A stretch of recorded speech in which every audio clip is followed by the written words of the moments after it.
Not everyone is ready for this, and that's not some cryptic gatekeeping. It's a truth echoed through centuries of silence. Alchemy never reveals itself to those who aren't prepared, not because it's exclusive, but because it's dangerous, sacred, demanding, the kind of knowledge that burns through illusion with the fire that doesn't ask for permission. Since ancient times, the great alchemists, mystics, and seekers knew the truth. Alchemy wasn't about transmuting metals, it was about transmuting you. That's why it was hidden not behind vaults or locked doors, but in plain sight, in the metaphors of ancient texts, in symbols painted into stone, in parables whispered down through the ages. Alchemy was never meant to be handed to the unready, because the truth isn't safe. It cuts, it rearranges everything, and those who grasp it without preparation are often consumed by the very fire meant to purify them. So let me ask you, do you feel it? That subtle ache, like a friction between the life you're living and the one you were meant to live. That's not imagination. That's the call. When the call of alchemy reaches you, it's not random. It finds the ones who are already questioning, who are already exhausted by cycles that go nowhere, loops of thought, emotion, and circumstance that seem like fate, but are really just cages built from unawareness. And if this message has found you now, it's not coincidence, because nothing in your life has ever been random. The pain, the setbacks, the patterns you couldn't seem to break, all of it was part of a secret process, a slow refinement, like fire smelting raw ore. Life has been trying to burn away the parts of you that weren't real.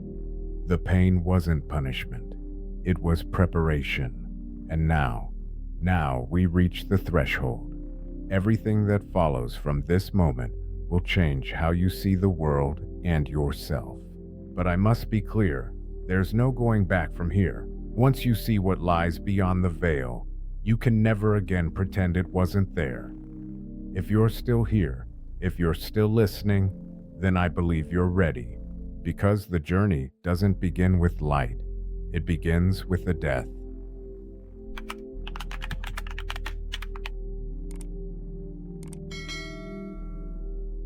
This is where most people turn back, not because they lack the strength, but because they still believe they are the mask. They still cling to the version of themselves they've spent a lifetime performing. But true alchemy begins with fire, not the kind that warms you, but the kind that undoes you. This is the first portal, Negredo, chaos, dissolution, the death of the old self. It's not a metaphor, and it's not symbolic. It is a total collapse of who you thought you were, your name, your story, your past, your wounds, your beliefs. None of it survives this fire, not because it was all false, but because it's incomplete, because something truer is trying to emerge and it cannot grow in a garden overrun by weeds. So if your world feels like it's crumbling, if nothing makes sense anymore, if old wounds are erupting like volcanoes you thought had long gone cold, know this: you're not being destroyed, you're being refined. But let me be brutally honest, this path isn't for the faint of heart. You will feel lost, disoriented. You will question your sanity. You will try to hold on to what used to make sense, and it will slip through your fingers like ash. Because that's exactly what it is, ash. What you're clinging to is already gone. You just haven't let it die yet. Paracelsus, a titan of alchemical thought, was mocked and cast out for speaking truths no one could hear. Isaac Newton, yes, that Newton spent years in solitude, drowning in arcane texts, trying to map the divine architecture of the cosmos. Zosimos of Panopolis, the earliest Western alchemist we know of, had visions so violent they made men tremble. In one, he saw his body dismembered and burned only to be reborn, reassembled by divine fire.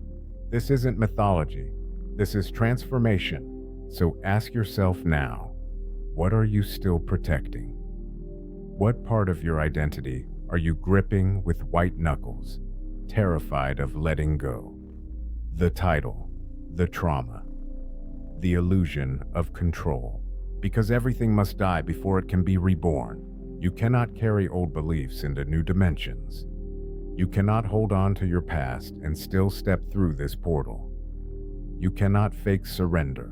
The law is simple and unforgiving. What you cling to burns. What you release transforms. So, if you are ready to face the mirror and watch every illusion of self burn away, if you are ready to walk naked into the unknown, stripped of all masks, stories, and borrowed truths, then step through.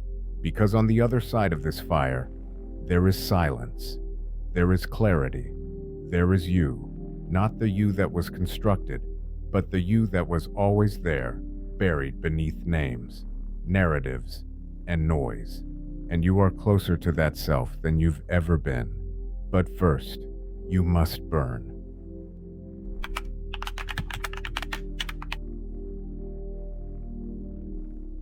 Something feels different now.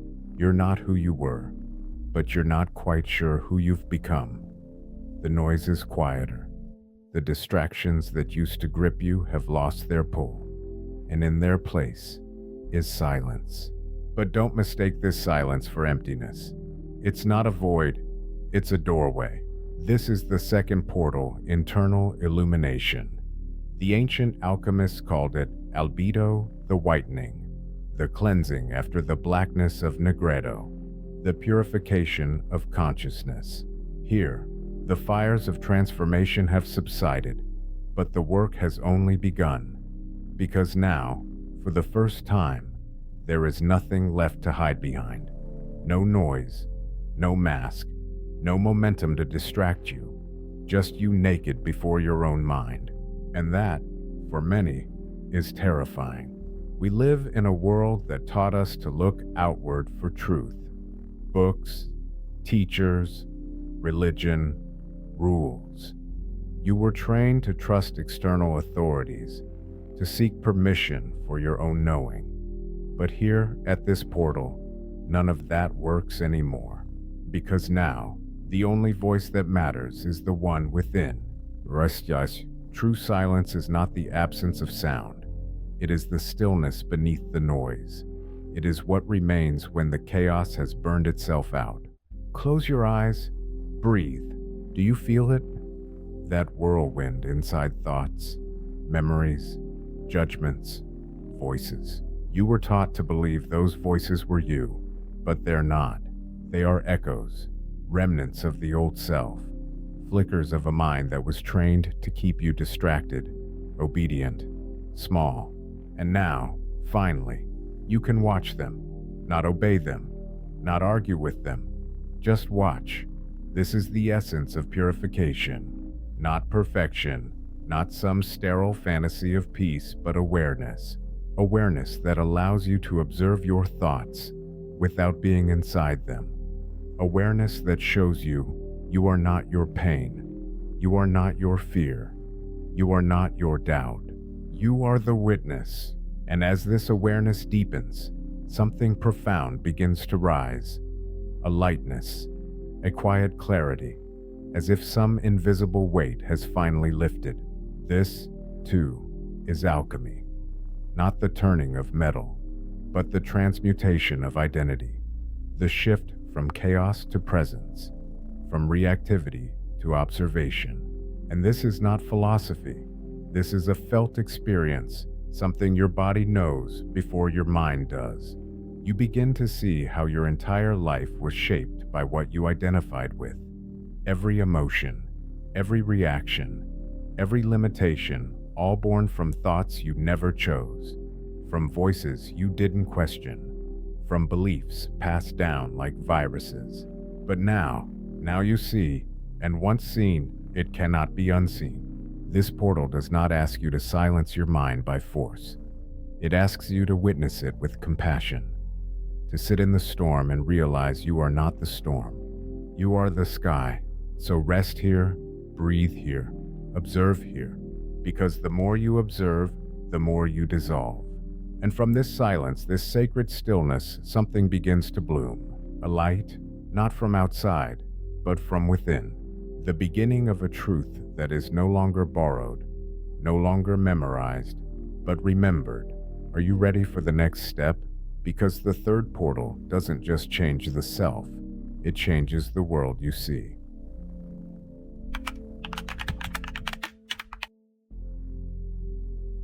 By now, something has shifted. You look at the world, and it no longer looks back the same way. Familiar patterns begin to fall apart, certainties unravel, and in their place, something else emerges, something deeper. This is the third portal, alignment with universal truth. After the fires of Negredo and the stillness of Albedo, you are no longer the same. Your thoughts don't echo as they once did. Your reactions are softer, slower, more curious than compulsive. You begin to wonder if I have changed so much inside. Has the world changed too? The answer, like all real answers, is layered. Because the world hasn't changed. You have, and now, for the first time, you can see the machinery behind the illusion, the architecture behind the veil, the principles that shape reality itself. The ancients knew them well. Hermes Trismegistus, mystic, alchemist, sage wrote of them in the Emerald Tablet and the 7 Hermetic Principles, 7 invisible forces that govern everything from stars to cells. And now, as your inner vision sharpens, you begin to feel these laws in your life. The principle of mentalism that all is mind, every external thing you've ever experienced, began within. The universe is not a random machine. It is a field of consciousness, malleable, intelligent, reflective, and your thoughts, they are not small. They are seeds, each one shaping how the fabric of reality folds around you. The principle of correspondence, as within, so without. Look closely. Your outer world has always mirrored your inner state. Anger breeds chaos. Fear builds walls. Peace opens doors. The people you attract, the patterns you repeat, the conflicts that follow, they aren't curses. They're reflections. And the mirror never lies. The principle of vibration. Nothing rests. Everything moves. Everything vibrates. Your thoughts, emotions, energy, they are not abstract. They are frequencies. And frequencies attract their match. Scarcity calls scarcity. Gratitude calls abundance. When your internal vibration shifts, the world doesn't have a choice. It must respond. The principle of polarity, that every truth has its opposite. Love and hate, fear and courage, creation and destruction. They are not enemies. They are ends of the same spectrum. And when you understand this, you gain the power to shift from one pole to another, not by resisting, but by transmuting. The principle of rhythm, that life flows in waves. Expansion, contraction, inhale, exhale. Everything rises, falls, and rises again. And suffering comes not from the wave, but from your resistance to it. The principle of cause and effect, that nothing happens by chance. Every thought, every word, every action you've ever made, planted a seed, and what you call your life is the garden that bloomed from those seeds. You are not a victim of fate. You are a creator, waking up to your own authorship. The principle of gender, not male and female, but masculine and feminine energies. Action and stillness, logic and intuition, impulse and reception. They live within you, and the dance between them shapes your every move. When one dominates, you fall out of rhythm. When they harmonize, you move like nature, itself fluid, whole, unstoppable. And now, you don't just understand these laws, You feel them, not in your head, but in your skin, in your breath, in the way your life begins to rearrange around this new awareness. You stop blaming, you start seeing, you stop chasing, you start aligning. You no longer force change from the outside in. You embody change from the inside out. This is the moment where the mystical becomes practical, where what once felt like superstition now reveals itself as sacred mechanics. You walk through your day, and synchronicities multiply. You speak with intention, and doors open. You think with awareness, and your energy becomes a magnet. This is not magic, this is alignment, the deeper truth behind everything you were never taught. You are not a passive observer in a chaotic world. You are a conscious co-creator in a living system that responds to your vibration. And now that you see it, what will you do with it? Because the next portal will test that answer. It's no longer about knowing truth. It's about speaking it and watching it reshape the world around you.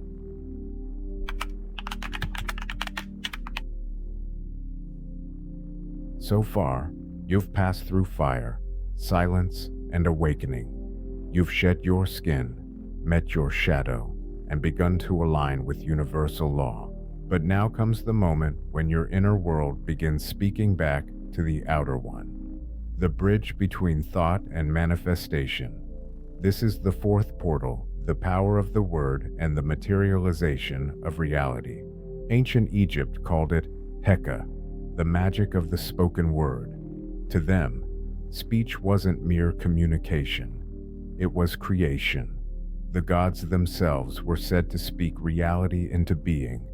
Every sound, every utterance, was a vibration that reordered matter. And science, millennia later, confirms what the mystics always knew. Sound influences structure. Vibration shapes form. Frequencies sculpt reality, particle by particle, pattern by pattern. But you don't need to look at sacred temples or cymatic experiments to see this. Just look at your own life. How many times have you spoken curses over yourself without even realizing it? I'm not good enough. This always happens to me. Nothing ever works out. And then you wonder why the same cycles repeat, the same obstacles return, the same weight stays heavy on your chest. You were never just describing your reality. You were scripting it. Every time you speak about your life, you carve it like a craftsman chipping away at stone.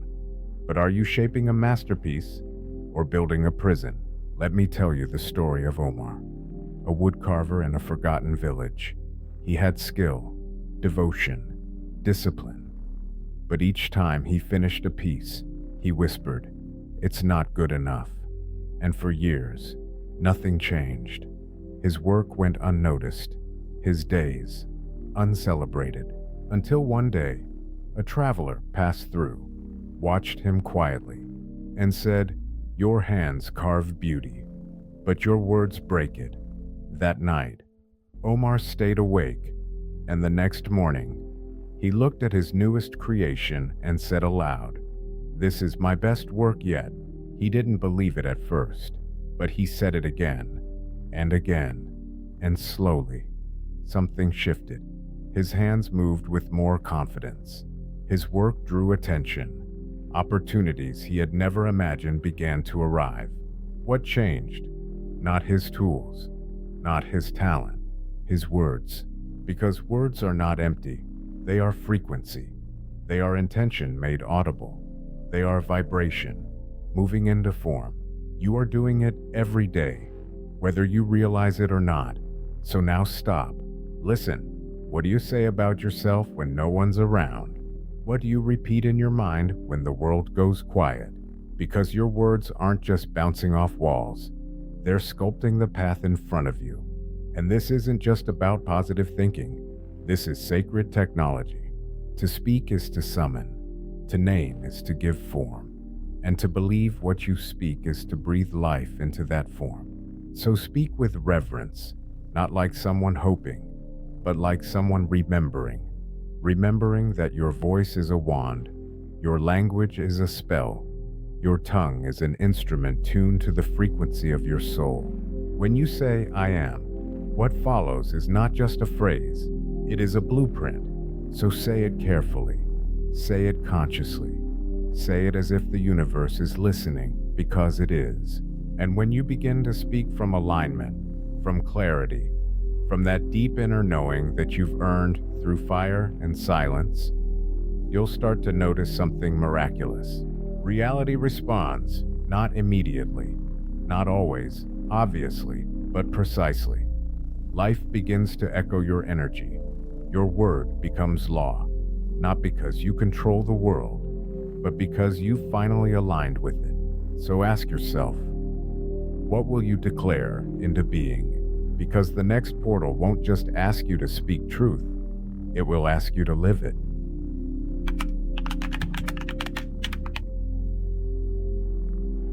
You've spoken, and the universe has started to listen. But now, a deeper challenge arises not of thought or voice, but of being. This is the fifth portal, the fusion of opposites, the balance between matter and spirit.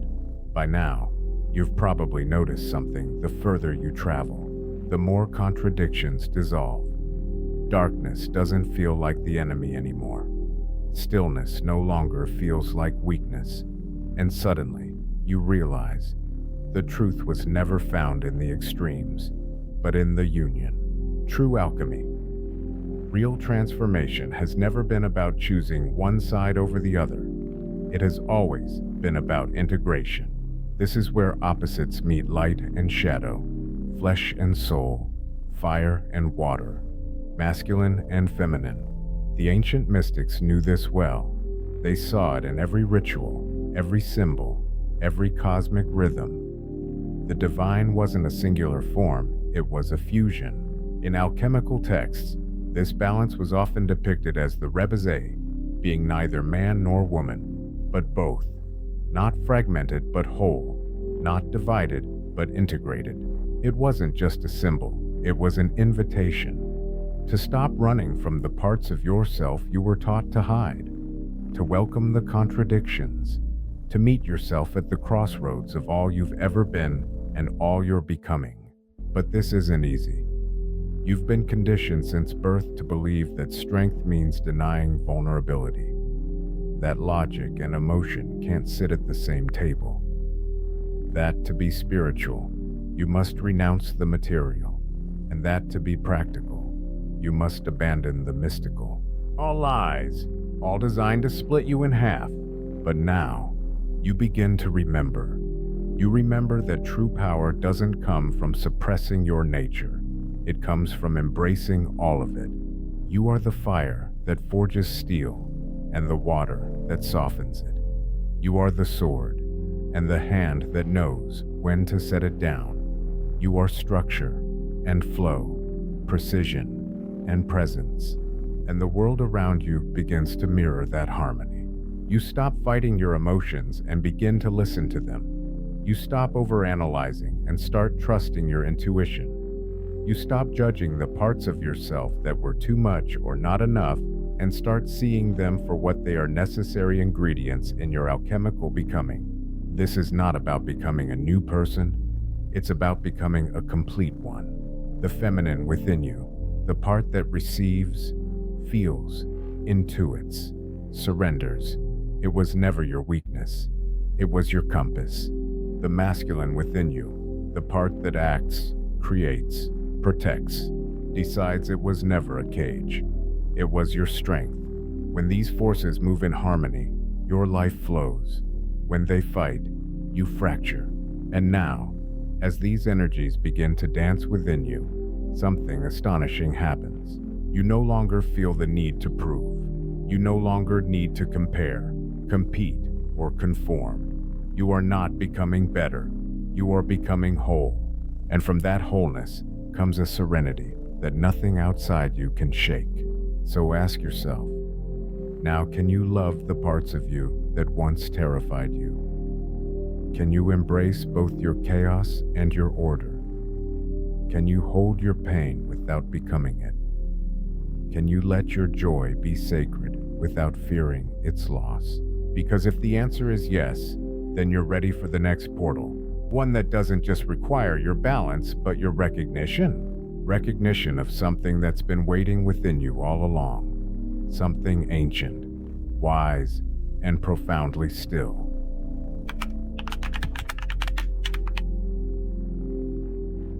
You've walked through fire. You've surrendered to silence. You've aligned with truth, spoken it into form, and brought your inner world into balance. And now, something stirs. But this time, it's not a burning or a breakdown. It's a presence, something deep and familiar, like a voice you knew before you had language. This is the sixth portal, the encounter with the inner master, not a guru, not a guide, not some figure outside of you claiming to hold the keys to your awakening. No, this is you, the part of you that has been watching all along, waiting, whispering, wondering when you would stop looking out there and finally turn inward. The old world taught you otherwise. It told you to obey, to follow, to look for answers in scripture, in systems, in hierarchies. But the ancient alchemists, they hid their truths in symbols for a reason. Because wisdom, real wisdom, cannot be taught. It can only be remembered. And now, you are beginning to remember. Hermes Trismegistus said, "The lips of wisdom are closed, except to the ears of understanding."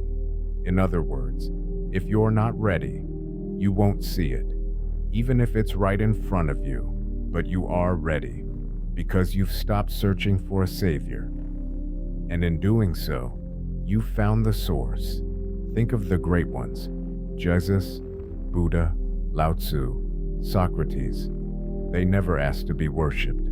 They pointed toward the same place inward. They were never selling truth. They were lighting lanterns, hoping you'd see your own reflection in the flame. And now that flame is within you. Carl Jung called it individuation, the process of becoming who you truly are, beneath the layers of identity you never chose. Because let's be honest, you were handed a name before you knew what you were, taught what to believe before you could question, conditioned to behave before you could feel. Who were you before the world told you who to be? The inner master is that answer. It's the you before programming, before shame, before guilt, before you learn to apologize for your power. But here's the paradox. This voice, your deepest truth, doesn't shout. It whispers, and it speaks clearest when the noise has stopped. Once, silence felt unbearable. Now, it feels sacred. Once, you feared being alone. Now, you realize you were never alone. That voice has always been there. You just forgot how to hear it. And now that you do, everything changes. Because you no longer chase knowledge like a collector. You live it. You no longer perform truth like a costume. You embody it. You no longer seek validation from the world. You walk as if the universe already knows who you are. And here's what happens when you meet your inner master. Your energy changes, and the world responds. People feel it in your presence. Doors open with no effort. What once felt impossible becomes inevitable. You're no longer trying to control reality. You're dancing with it. Because the greatest truth you could ever learn was never out there. It was you. And now, as that knowing settles into your bones, one final portal awaits. Not a step forward, but a step through everything you've dissolved, integrated, awakened, and remembered. The Philosopher's Stone is no longer a legend, because you're about to realize it was never a stone at all.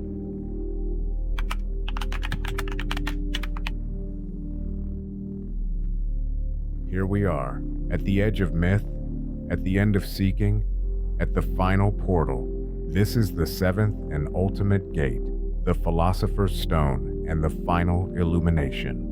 But if you came here expecting a secret object, some glittering crystal, some hidden elixir, then you haven't yet understood the most important lesson.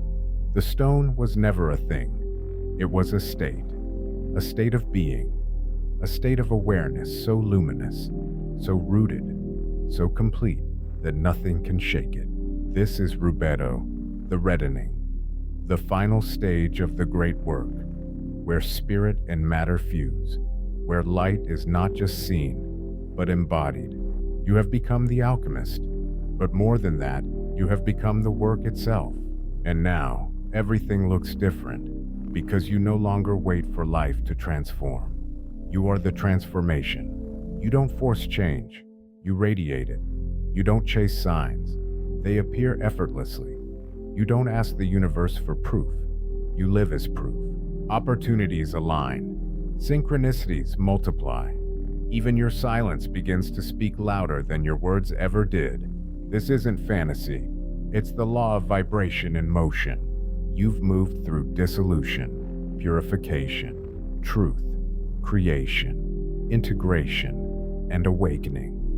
And now you've crystallized into someone who doesn't just understand the laws of the universe, you embody them. And here, the final question arrives. What will you do with this power? Because this is the true test of an alchemist. Not what you know, but how you live. You've passed the 7 portals.